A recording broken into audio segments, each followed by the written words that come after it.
Ang pamagat ng video natin ngayon ay Life is Short 2024 lang, January or bagong taon ngayon. Magto 2025 na. Para sa akin guys, time is more important than money. Health is wealth. Maraming tao na maraming pera pero hindi na nila na-enjoy kasi kapalit nun is yung health nila, no?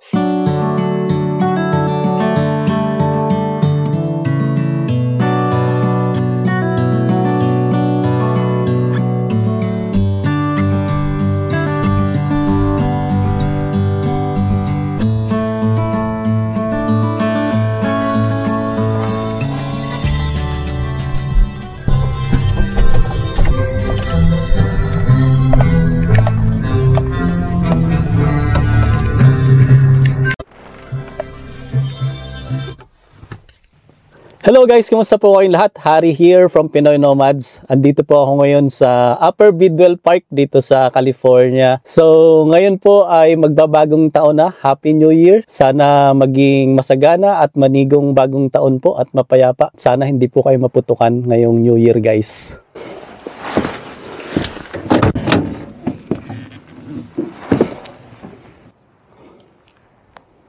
Andito ako ngayon sa Upper Bidwell.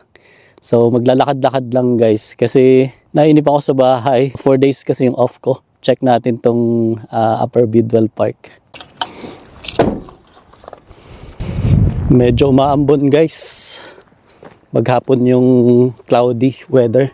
So ganito dito guys pagka winter. Dito sa lugar namin di naman nag-i-snow pero cloudy at saka maulan kadalasan.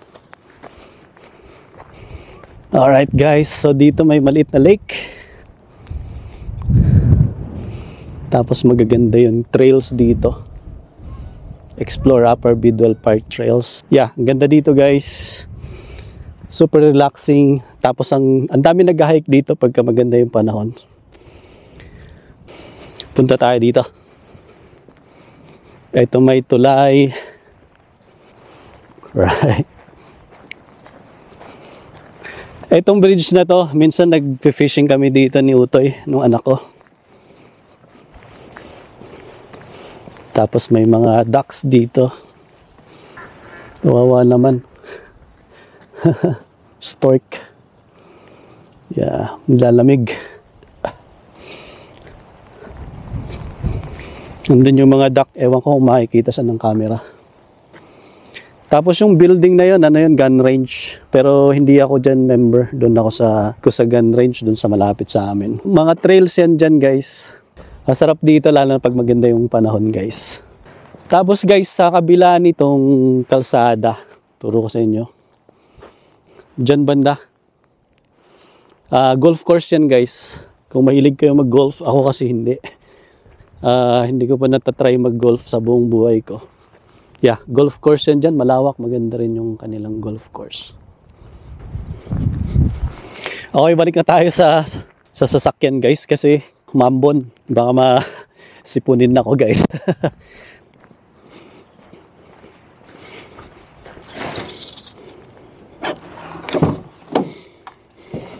Alright.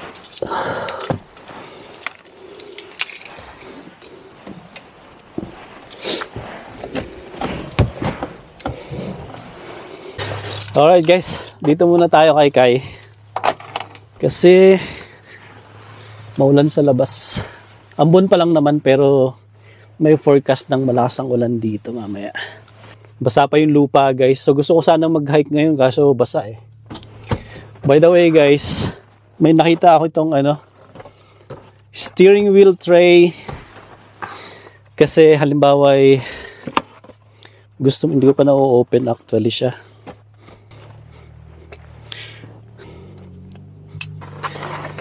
Natin. Binili ko lang to sa dollar store.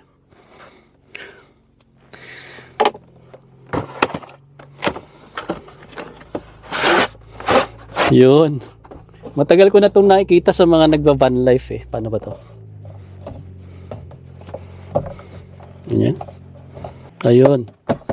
So yun guys. Tingnan natin. Nice. Meron kang small table. Kung gusto mong kumain dito habang nakaupo dito sa driver's seat, yeah, pwede kang kumain. Pwede rin siguro lagyan ng laptop to. Pero plastic lang siya guys. Yeah. kape, ganyan. Yeah. So, halos lahat ng mga van lifer, mayroong ganito eh. Yeah. Binili ko siya ng, ano yata to, $7 sa dollar store, guys, sa bayan. Today, guys, is December 28 dito sa Amerika. So, dito kami ngayon sa California, Northern Cali.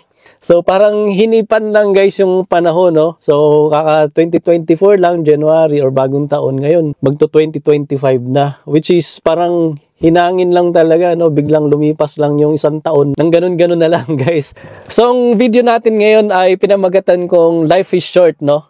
Napakaikli lang ng buhay. Ang buhay natin ay parang singaw, parang hamog. Parang tayo din, no? Parang kailan lang pinanganak tayo, naging bata tayo. Ngayon, nasa ano na ako, no? Nasa mid-40s.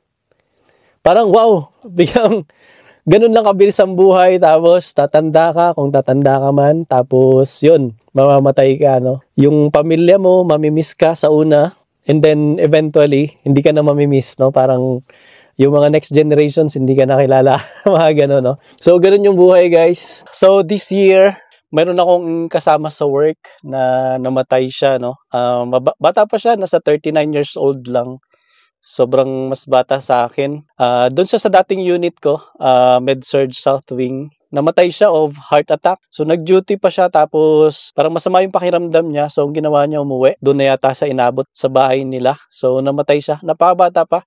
Ano siya, dating veteran. I'm not sure if Air Force or Army. Tapos, mayroon din ako naging pasyente. Pilipina naman siya, taga rito sa lugar namin. First time ko siyang nakilala. Na-handle ko siya, may cancer, guys. Wala pa siyang 50 years old, nasa 49 something. Karoon ng cancer, nag-metastasize siya sa liver, bones. Alam ko sa brain meron din. Namatay siya this year. Pumunta ako doon sa burol niya. Tapos kinabukasan nilibing na rin siya. Puti yung asawa niya. Nagtatrabaho siya dito sa local grocery dito. Tapos guys, yung isang kasama ko rin. So by the way ngayon nasa oncology unit ako. Na ano din siya, no? Nagka-cancer din siya, guys. Nagki-chemo treatment siya ngayon. Pero okay na rin naman daw. Tapos yung asawa din ng pastor namin, nagkaroon din ng cancer diagnosis this year. So parang nasa 41 years old. Yun, may sakit, guys. Last year, 2023, namatay yung tita ko, yung panganay ng tatay ko. Tapos, yung pinsan ko rin, 23 years old, nagkaroon siya ng chronic kidney disease, nagdialysis ng mga ilang panahon. Pero, namatay din, no? Yeah, halos magkasunuran lang yung tita ko, tsaka yung pinsan ko. Tapos, few years back, dalawang tita ko sa tatay, namatay din, no? Yung pinsang buo ng tatay ko. Tapos, pero bago pa yon namatay din yung kapatid niya na tita ko din.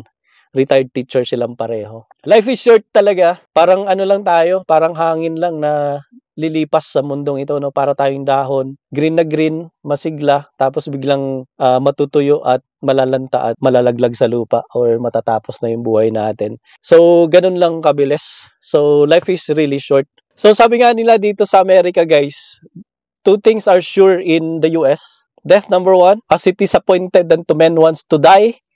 And after that, the judgment, sabi ng Bible, di ba? So, nakatakda sa isang tao ang mamatay. After nun ay judgment.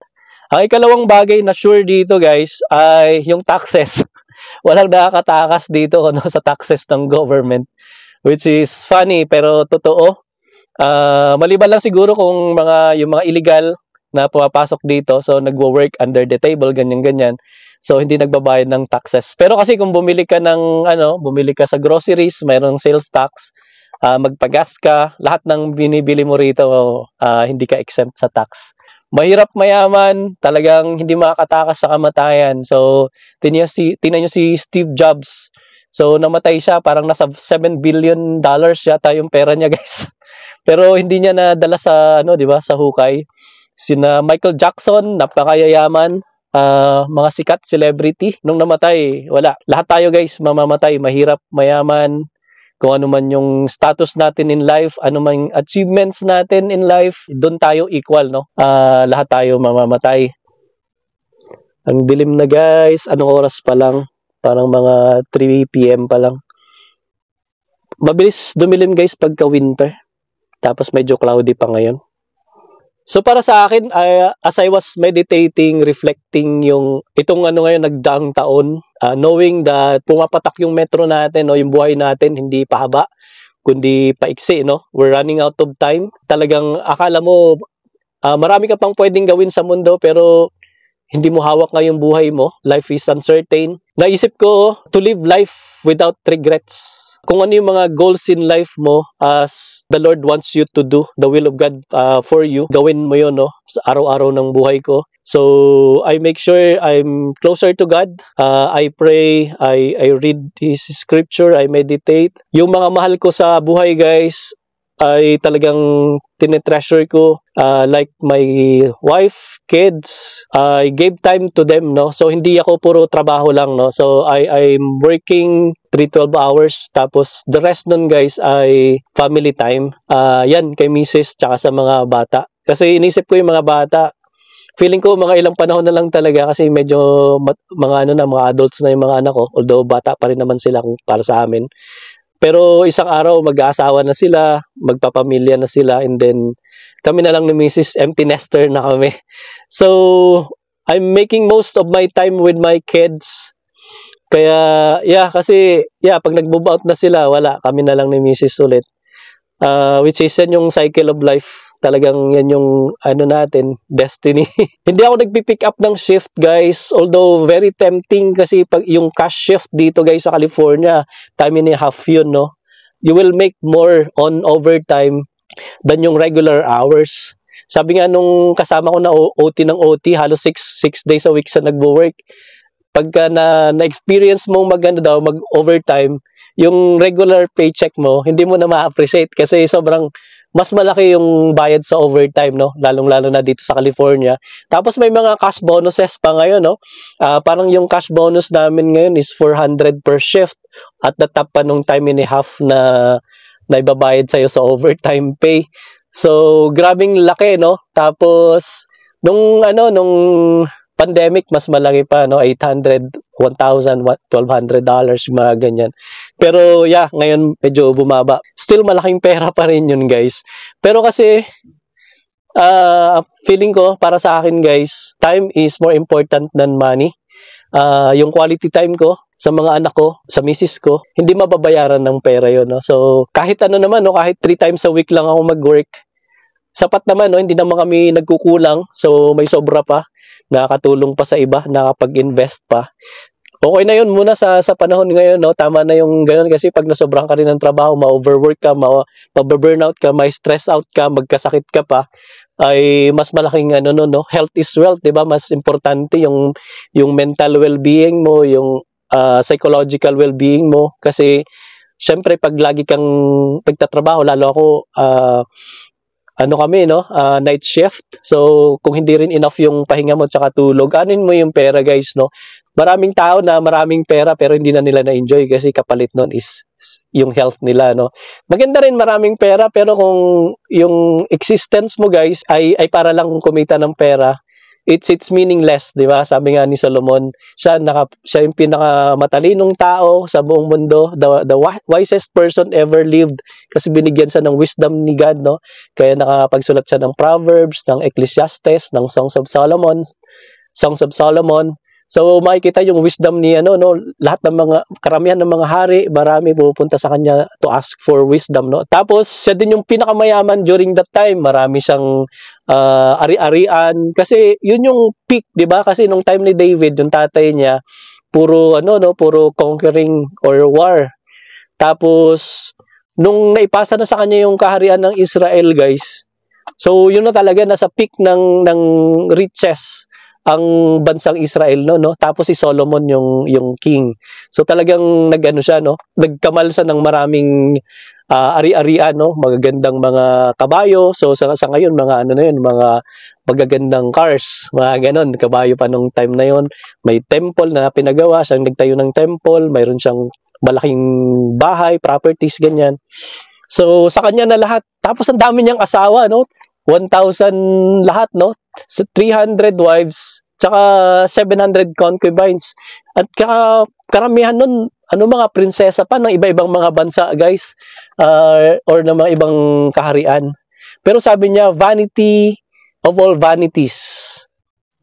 Everything is vanities. So, at the end of Solomon's life, ay nakamtan niya yung napakatalino niya. So, sa atin ngayon, maraming degrees, no? May PhD, may lahat ng Ds. So, may masters, lahat ng mga pinag-aralan ay meron siya during that time. Wisest person nga eh. Siguro hanggang ngayon siya pa rin yung wisest eh. Tapos, marami siyang kayamanan, marami siyang mga asawa, may mga anak, lahat, mga alipin, may personal security, di ba? Pero sabi niya, vanity of all vanities, everything is vanity. So at the end of his life, sabi niya lahat yun ay meaningless. So life is meaningless pagka malayo ka kay Lord. Ang ganda ng reflection na yun, no, guys. Ang buhay natin ay ipag-serve natin kay God sa family natin, magiging fruitful yun, magiging meaningful pagka ganun. Hindi lang para sa sarili natin, no, na kapakanan. So, alam natin guys, napaka-materialistic ng ating mundo. So, hindi ko sinasabing wag na tayo magtrabaho, ganyan, or wag na tayo mag-invest for our future kasi mamamatay din tayo. Pero hindi eh, kailangan din natin yun, no? Kasi kung wala kang pera, wala ka rin kaibigan, sabi ka nung kanta. So, pag wala kang pera, kawawa ka guys, walang papansin sa'yo, wala ka rin kakainin. So, mahirap maging mahirap, di ba? Kaya nga pumunta tayo dito sa ibang bansa, kaya tayo nag-abroad, kasi gusto nating mapaganda yung buhay. Walang masama doon guys, no? Pero yung masama, yung dinodiyos na natin yung pera, wala na tayong time for our family, mayroon tayong double, triple, quadruple jobs, yung araw ginagawa nating gabi. So hindi na tayo nagpapahinga, hindi na natutulog para lang kumita ng pera. Ang daming mga side hustles. So okay lang 'yun for para makasurvive initially, pero kung 'yun yung gagawin mo sa buong buhay mo, so mahirap guys, hindi para sa akin practical yung life na 'yon. Okay guys, so walang masamang mag-ipon, walang masamang magtrabaho. Pero wag nating gawing Diyos ang pera, guys. So, kasi yung material things, kahit anong yaman mo, kahit anong dami ng pera mo, material things will not satisfy you. Still, mayroon pa ring kulang, no? Pagka, yun, dun ka nakafocus, dun sa materialism. Laging hindi ka masasatisfy kahit ano pang gawin mo. Ang para sa akin ngayon, guys, for the next year at saka sa remaining ng buhay ko, guys, I would like to live my life as grateful sa buhay na pinagkaloob niya sa akin, sa pamilya ko, ganyan. Gagawin ko yung lahat, no, ng makakaya ko para makapag-serve kay Lord. Yeah, sa church man or kung anong way para mapagsilbihan siya. So sabi nga sa Matthew, what shall it profit a man if he gains the whole world but loses his own soul? So, makamtan man natin yung karangyaan, yung yaman sa mundong ito, lahat, the best education, mag-aral ka man sa Harvard, sa Yale, sa mga the best institution sa mundong ito, tapos ikaw ng pinakamayaman, pinakamagandang asawa, pinakamagandang sasakyan, anong mapapakinabangan mo kung makamtan mo ang buong mundo or ang yaman nito, kung yung kaluluwa mo naman ay papunta sa hell.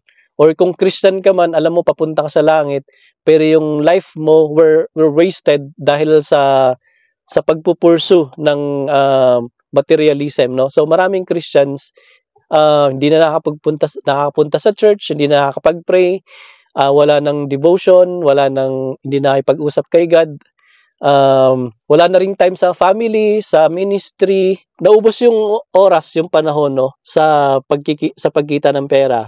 I know mahirap yung buhay ngayon, pero seek ye first the kingdom of God and His righteousness, and all these things shall be added unto you. Sabi nga sa Matthew 6:33. So, unahin muna natin si God sa buhay natin. Seek first the kingdom of God and His righteousness, and all these things, meaning yung mga needs natin sa buhay ay ipoprovide ni God yan, no? So yung ano nga niya doon, yung illustration ni Jesus doon is tingnan mo yung mga ibon. So yung mga ibon, hindi sila nagtatabi, no, ng pagkain, no? Araw-araw naghahanap sila ng makakain araw-araw, wala silang bank account, wala silang 401k, ang inaasahan nila si God na magpo-provide sa kanila ng pangangailangan sa araw-araw, no, yung pagkain nila. Tayo minsan, grabe yung anxiety natin, grabe yung stress natin para sa mga material things, no, yung worries natin. Actually, guys, alam nyo, ang dami ng mga cancer, heart disease, hypertension, lahat. Alam nyo kung anong nun? Saan associated yon? Sa stress. We're stressing too much on things, no? Kaya nangyayari, nagkakasakit tayo, no? Maraming nabubuang, di makatulog, may insomnia, di makakain. Ang daming sakit ngayon, guys. Alam nyo, associated. Yung mga addictions, yung pag-inom ng alak, pag-take ng drugs. Ang daming mga addictions associated sa no? Stress. What shall it profit you, no? Kasi karamihan nagpapastress sa atin yung mga material things. Kung dun ka nakafocus on those things, yung kapalit naman nun ay yung sakit, yung buhay. Tapos, hindi mo pa na-enjoy yung pamilya mo. So, miserable yung buhay na yun, guys. I don't know, guys. Hindi ko alam paano tatapusin yung video na to. Para sa akin, gusto ko lang iwanan sa inyo bago matapos yung taon. Ituwid natin yung pamumuhay natin. So, life is short. Mabuhay tayo ng minimalist. Although talagang napaka-materialistic ng mundong ito. Pero wag nating i-take for granted yung relationship natin kay God, sa family natin, mga mahal natin sa buhay. Kasi ang bilis lang nilang mawala, no? Ngayon nandito pa sila, ganyan-ganyan. Pero isang sakit lang, isang stroke, isang high blood, MI, nag-chest pain lang, tapos wala na, hindi mo na sila kasama, no? Nalagutan na sila ng hininga, kinuha na sila sa iyo. So madilim na, guys, dito sa sasakyan. So uwi na rin ako. So yun lang, na-relax ako dito, guys. Gusto ko sanang mag-hike pero hindi natuloy. Pero it's okay. It's raining kasi. Hopefully tomorrow makakabalik ako dito para makapag-exercise. Ang ganda rito mag muni-muni, guys. Being one with nature, being one with God. So, tapos nakakawala sa ng stress. So yun, guys. Thank you so much for watching. Bye. God bless everyone. Happy New Year, guys!